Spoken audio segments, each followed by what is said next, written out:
Hello everyone, मैं भीम प्रसाद आप सभी लोगों को आज अपने जीके फैक्ट श्रृंखला के अंतर्गत अफ्रीका महाद्वीप की जो भी महत्वपूर्ण नदियां हैं उन्हें कवर कराऊंगा।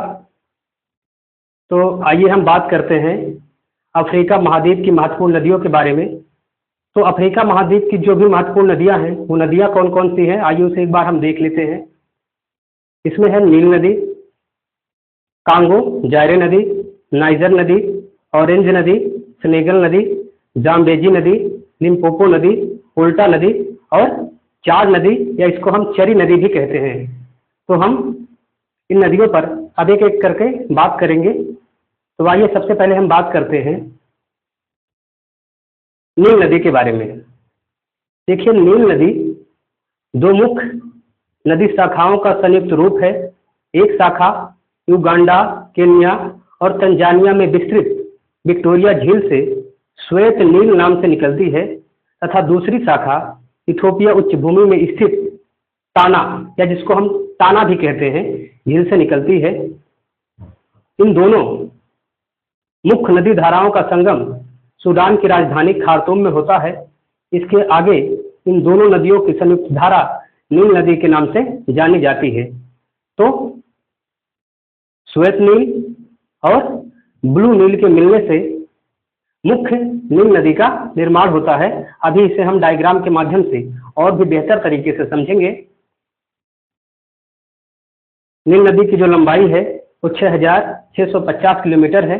तो नील नदी 6,650 किलोमीटर लंबी है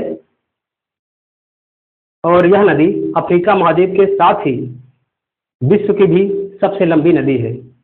तो अफ्रीका महाद्वीप की जो सबसे लंबी नदी है वो है नील नदी, परंतु यह विश्व की भी सबसे लंबी नदी है। नील नदी युगांडा, केन्या, दक्षिणी सूडान, इथोपिया, सूडान और मिस्र होते हुए भूमध्य सागर में अपना जल गिराने से पहले चापाकार डेल्टा का निर्माण करती है।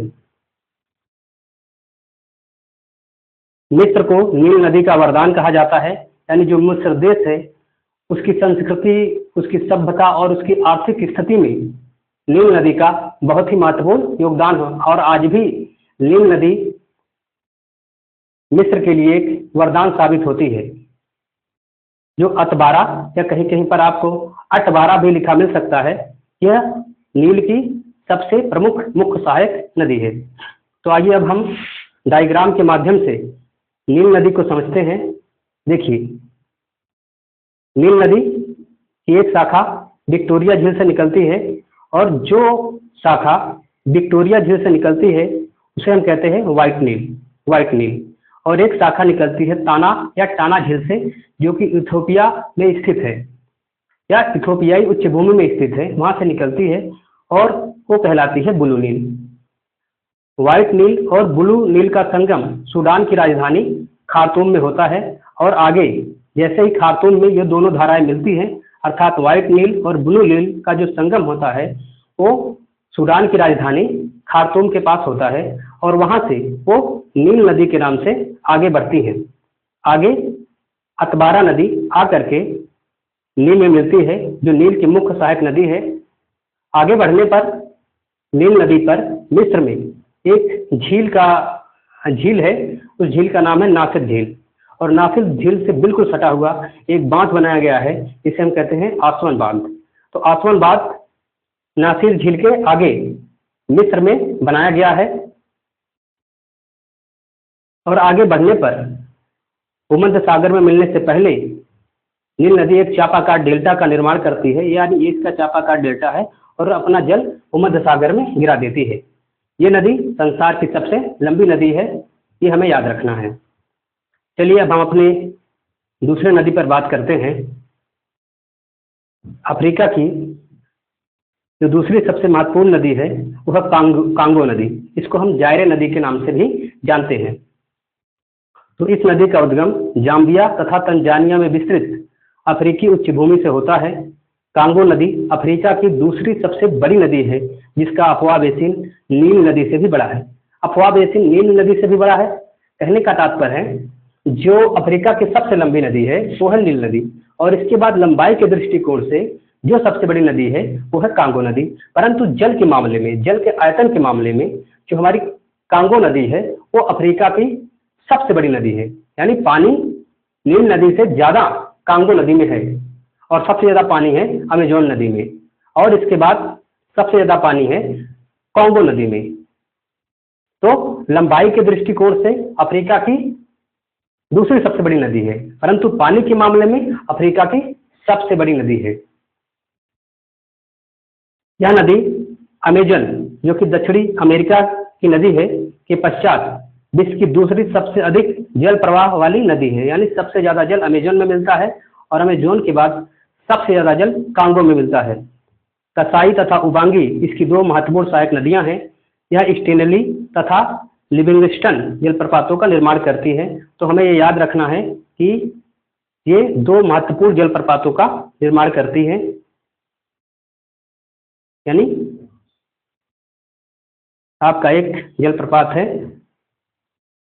स्टेनली तथा लिविंगस्टन, और इसकी दो महत्वपूर्ण जो सहायक नदियां हैं वो है कसाई तथा उबांगी। कसाई तथा उबांगी इसकी दो महत्वपूर्ण सहायक नदियां हैं, ये है कसाई और उबांगी।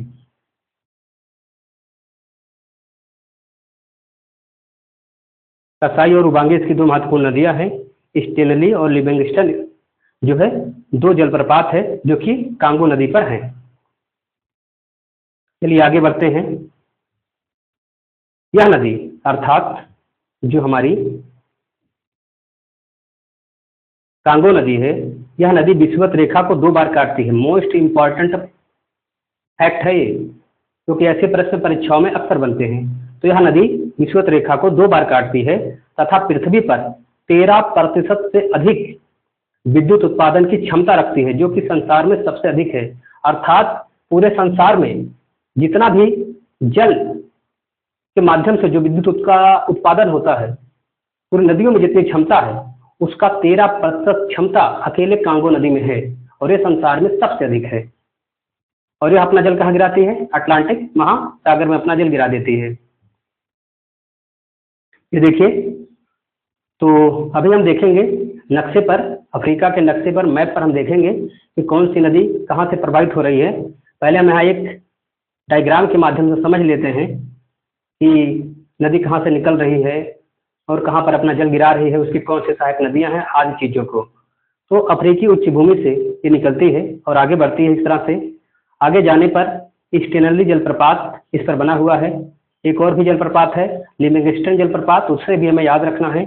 आगे बढ़ने पर इसमें आकर के कसाई नदी मिलती है और फिर आगे बढ़ती है और अटलांटिक महासागर में अपना जल गिरा देती है। हमें क्या याद रखना है? यह नदी जो है विषुवत रेखा को 2 बार काटती है। ये हमारी 0 अंश अक्षांश है, या ये विषुवत रेखा है।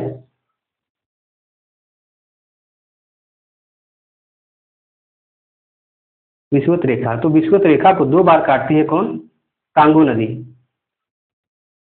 और कसाई और उबांगी इसकी 2 महत्वपूर्ण नदियां हैं, जिसको हमने कसाई को यहाँ पर दर्शाया है। उबांगी का लोकेशन हमें नहीं मिल रहा था ढूंढने पर, तो हमने उसको लोकेट नहीं किया है। फिलहाल हमें याद रखना है कसाई और उबांगी इसकी 2 महत्वपूर्ण सहायक नदियां हैं, और स्टेनली और लिविंगस्टन इस नदी पर बने हुए 2 जलप्रपात है। चलिए अब हम अपने तीसरे महत्वपूर्ण नदी पर बात करते हैं, उसका नाम है जायरे नदी। जायरे नदी, नाइजर नदी। यह नदी गिनी में स्थित गिनी की पहाड़ी से निकलती है तथा गिनी, माली, नाइजर और नाइजीरिया होते हुए गिनी की खाड़ी अर्थात जो कि अटलांटिक महासागर में है अपना जल गिरा देती है। बेनू इसकी सहायक नदी है। तो नाइजर नदी कहाँ से निकलती है? गिनी की खाड़ी से। हमें इसे याद रखना है क्योंकि नाम इसका नाइजर है, पर ये नाइजर से नहीं निकलती, ना ही नाइजीरिया से निकलती है, ये निकलती है गिनी से। गिनी एक देश है, वहाँ पर एक पहाड़ी है, वहाँ से नाइजर नदी निकलती है और फिर ये गिनी से होते हुए माली जाती है, माली के बाद नाइजर जाती है और फिर नाइजीरिया होते हुए गिनी की खाड़ी में अपना जल गिरा देती है। बेनू इसकी एक सहायक नदी है। आप इस डायग्राम के माध्यम से बहुत बेहतर तरीके से समझ सकते हैं। देखिए यहाँ से निकलती है ये और इस तरह से जाकर के अटलांटिक महासागर में अपना जल गिराती है। तो गिनी की पहाड़ी से निकलती है तो गिनी देश, फिर माली देश, फिर नाइजर, फिर नाइजीरिया, इन 4 मुख्य देशों से होते हुए अपना जल जो है अटलांटिक महासागर में गिरा देती है। बेनू इसकी एक महत्वपूर्ण सहायक नदी है, हमें ये याद रखना है। चलिए आगे बढ़ते हैं। इसके बाद जो सबसे महत्वपूर्ण नदी है सेनेगल नदी। यह नदी गिनी में स्थित गिनी की पहाड़ी से निकलती है, जहाँ से हमारी नाइजर नदी निकलती है वहीं से हमारी सेनेगल नदी भी निकलती है तथा गिनी, माली, मारितानिया होते हुए अटलांटिक महासागर में अपना जल गिरा देती है।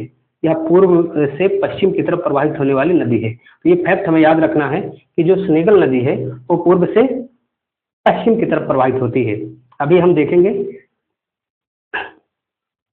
देखिए गिनी की पहाड़ी से निकल रही है, ये गिनी की पहाड़ी से निकलती है और इसका प्रवाह आप देख रहे हैं पूरब से पश्चिम की तरफ है। तो गिनी, माली, मारितानिया होते हुए अटलांटिक महासागर में अपना जल जो है गिरा देती है और ये हमारी है सेनेगल नदी। चलिए अगली जो महत्वपूर्ण नदी है वो है हमारी ऑरेंज नदी। यह नदी डेकेंसबर्ग पर्वत, लेसेथो, आपने देखा होगा दक्षिणी अफ्रीका के मैप को, अफ्रीका महाद्वीप के सबसे नीचे दक्षिणी अफ्रीका है और दक्षिणी अफ्रीका के अंदर ही एक छोटा सा देश है लेसेथो। तो लेसेथो में एक पर्वत है डेकेंसबर्ग पर्वत, जो कि दक्षिणी अफ्रीका और लेसेथो दोनों में विस्तृत है। तो जो लेसेथो वाला भूभाग है डेकेंसबर्ग का, वहां से निकलती है हमारी ऑरेंज नदी, से निकलकर अटलांटिक महासागर में अपना जल गिराती है। वाल इसकी सहायक नदी है जिस पर अगूरे बीज बांध बना हुआ है। तो हमें याद रखना है कि ऑरेंज की सहायक नदी वाल पर अगूरे बीज बांध बना हुआ है। यह दक्षिणी अफ्रीका की सबसे लंबी नदी है, यानी दक्षिण अफ्रीका जो देश है उसकी जो सबसे लंबी नदी है वो है हमारी ऑरेंज नदी। यह दक्षिणी अफ्रीका एवं नामीबिया के मध्य प्राकृतिक सीमा का निर्माण करती है। इसे भी हमें याद रखना है, कई बार कथनों के रूप में ये ऐसे फैक्ट पूछ लिए जाते हैं। तो ये देखिए हमारी है ऑरेंज नदी, ड्रेकेंसबर्ग पर्वत है ये, यहाँ से निकलती है ऑरेंज नदी और वाल इसकी एक सहायक नदी है। वाल पर ही अगूरे बीज बांध बना हुआ है और आगे बढ़ती है और अटलांटिक महासागर में अपना जल गिरा देती है। इसमें हमें क्या याद रखना है, यह दक्षिणी अफ्रीका महादेश की सबसे लंबी नदी है और लेसेथो क्षेत्र के ड्रेकेंसबर्ग पर्वत से निकलती है। आगे बढ़ते हैं। हमारी जो सबसे महत्वपूर्ण नदी इसके बाद है लिम्पोपो नदी। यह नदी दक्षिणी अफ्रीका के ट्रांसवाल क्षेत्र से निकलती है। ट्रांसवाल क्षेत्र एक भूभाग है जिसको ट्रांसवाल के नाम से जाना जाता है, पहाड़ी क्षेत्र है, वहां से निकलता है हमारा लिम्पोपो नदी तथा दक्षिणी अफ्रीका और जिम्बाब्वे की सीमा बनाते हुए हिंद महासागर में अपना जल गिरा देती है।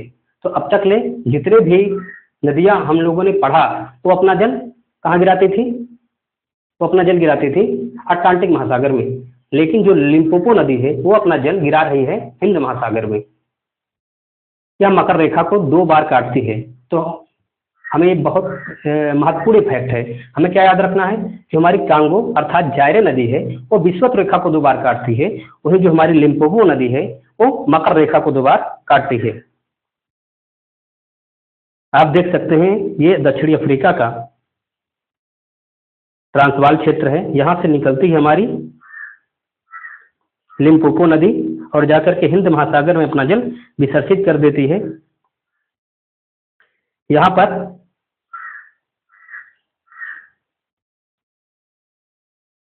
इस स्थान पर, इसके बाद यहाँ से जिम्बाब्वे की सीमा से भी हो जाती है। तो यहाँ पर ये दक्षिणी अफ्रीका, ये जिम्बाब्वे, इन दोनों के मध्य प्राकृतिक सीमा का निर्माण करते हुए जाकर के अपना जल वो हिंद महासागर में गिरा देती है। हमें क्या याद रखना है, यह जो है विषुवत रेखा को 2 बार काटने वाली नदी है। देखिए विषुवत रेखा ये हमारी मकर रेखा, मकर रेखा को ये 2 बार काटती है। ये हमारी है मकर रेखा। तो आप देख रहे हैं एक बार यहाँ काट रही है और एक बार यहाँ काट रही है। तो मकर रेखा को 2 बार काटने वाली नदी है हमारी लिम्पोपो नदी।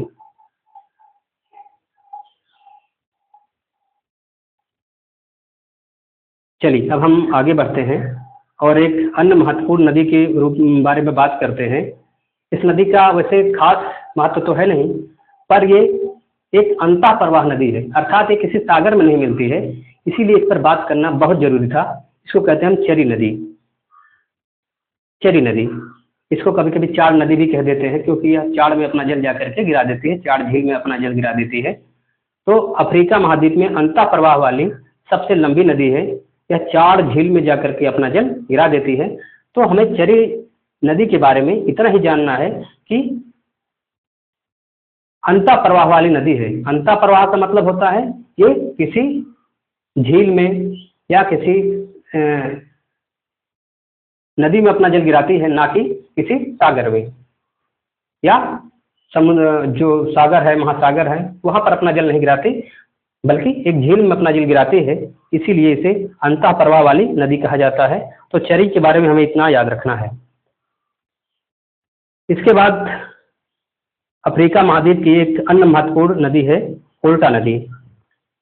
और उल्टा नदी, रेड उल्टा नदी तथा व्हाइट उल्टा नदी, ये दो नदियां हैं, यानी रेड वाल्टा नदी तथा व्हाइट उल्टा नदी, ये दो नदियां हैं। और इन दो नदियों का पानी, एक झील है जिसको कहते हैं उल्टा झील, और एक कृत्रिम झील है। ये प्राकृतिक झील नहीं है, अर्थात इसे मनुष्यों ने बनाया है। झील में अपना जल गिराती है तथा आगे यही नदियां निकल करके उल्टा नदी का निर्माण करती है। उल्टा घाना झील में स्थित है, यानी जो उल्टा झील है वो घाना देश में स्थित है। और इसके बाद जो मुख्य उल्टा नदी है वो घाना देश से होते हुए ही अपना जल जो है गिनी की खाड़ी में गिरा देती है। गिनी की खाड़ी में और कौन सी नदी है जो अपना जल गिराती है? तो भी हमने देखा जो हमारी नाइजर नदी है वो भी अपना जल गिनी की खाड़ी में ही गिराती है। तो आप देख रहे हैं ये दो हमारी मुख्य नदियां हैं, रेड उल्टा नदी और व्हाइट उल्टा नदी। ये अपना जल गिराती हैं उल्टा झील में, जो कि कृत्रिम झील है। और इसके बाद यही व्हाइट और रेड उल्टा नदी आगे निकल करके उल्टा नदी बनती है और जाकर के ये अपना जल जो है गिनी की खाड़ी में गिरा देती है। तो चलिए, अब हमने अफ्रीका कॉन्टिनेंट की जो भी महत्वपूर्ण नदियां थी उनके बारे में अध्ययन कर लिया है। अब हम क्या जानेंगे, आइए हम एक लोकेशन नदियों का देख लेते हैं। देखिए, सबसे पहले हमने जाना नील नदी के बारे में। तो नील नदी यहाँ से निकलती है, ये आप देख रहे हैं, ये धारा ये, और ये जाकर के सूडान में मिलकर के इस तरह से निकलती है। एक हमारी है, ये हमारी है व्हाइट उल्टा, और ये हमारी है ब्लू उल्टा, सॉरी, ये हमारी है व्हाइट नील और ये हमारी है ब्लू नील। ये दोनों नदियां इस तरह से जाकर के सूडान की राजधानी खार्तूम में मिलती हैं और आगे बढ़ते हुए मिस्र को, इजिप्ट को पार करते हुए अटलांटिक महासागर में अपना जल गिरा देती हैं। इसके बाद हमने क्या जाना, कांगो नदी के बारे में। कांगो नदी हमारी यहाँ से निकलती है और ये ऐसे जा रही है। आप देख रहे हैं ये हमारी विषुवत रेखा, तो विषुवत रेखा को दो बार एक कांगो नदी हमारी काटती है। हमें बस इतना ही याद रखना है। और याद क्या रखना है, यह जो है अफ्रीका महाद्वीप की सबसे अधिक पानी वाली नदी है और लंबाई के दृष्टिकोण से अफ्रीका की दूसरी सबसे लंबी नदी है। इसके बाद हमने बात किया था नाइजर नदी के बारे में। तो नाइजर नदी यहाँ से निकलती है और इस तरह से होकर के आती है। बेनू इसकी सहायक नदी है जो यहाँ से आती है, और ये जो है गिनी, माली, नाइजीरिया और नाइजर होते हुए ये हमारी गिनी की खाड़ी है। यहाँ हमारी गिनी की खाड़ी है, यहाँ पर अपना जल गिरा देती है। इसके बाद यही गिनी से ही एक नदी निकलती है, सेनेगल नदी, जिसके बारे में हमने कहा था ये पूरब से पश्चिम दिशा में बहती है, ऐसे सेनेगल नदी बहती है और अटलांटिक महासागर में अपना जल गिरा देती है। हमारी जो ऑरेंज नदी है यहाँ से निकलती है, आप देख रहे हैं दक्षिणी अफ्रीका को, यहाँ से ये हमारी ऑरेंज नदी है। ऑरेंज नदी की जो मुख्य सहायक नदी है वो है वाल नदी, जिस पर अगूरे बीच बांध बना हुआ है। तो ये हमें याद रखना है, वाल यहाँ की सहायक नदी है जो ऐसे आती है। चलिए, हमारी एक अन्य जो महत्वपूर्ण नदी है यही यहाँ से निकलती है और इस तरह से एक नट ये ऐसे आती है, यह ट्रांसवाल क्षेत्र यहाँ से निकलती है और जा करके हिंद महासागर में, ये हमारा हिंद महासागर है, हिंद महासागर में अपना जल गिरा देती है। और ये कौन सी नदी है? ये हमारी है लिम्पोपो नदी। तो लिम्पोपो नदी दक्षिणी अफ्रीका और के क्षेत्र ट्रांसवाल क्षेत्र से निकलती है और यहाँ पर आप देखेंगे, यहाँ पर जिम्बाब्वे देश है और यहाँ पर दक्षिण अफ्रीका। तो लिम्पोपो नदी दक्षिणी अफ्रीका और जिम्बाब्वे के मध्य प्राकृतिक सीमा का निर्माण करते हुए हिंद महासागर में जाकर के अपना जल गिरा देती है। फिर यहीं पर हम देखेंगे उल्टा, ये हमारी है उल्टा नदी और यहाँ पर है चरी नदी, जो भी हमने बात किया चरी नदी की, जो कि अंता प्रवाह वाली नदी है। तो ये यही है, इसको हम काफी लाल रंग से रंग दिए हैं। तो जो भी अफ्रीका महाद्वीप की महत्वपूर्ण नदियां थी उसके बारे में हमने अध्ययन कर लिया है। अपने जीके फैक्ट श्रृंखला के अंतर्गत आगे हम फिर मिलेंगे किसी एपिसोड के अंतर्गत। तब तक के लिए नमस्कार।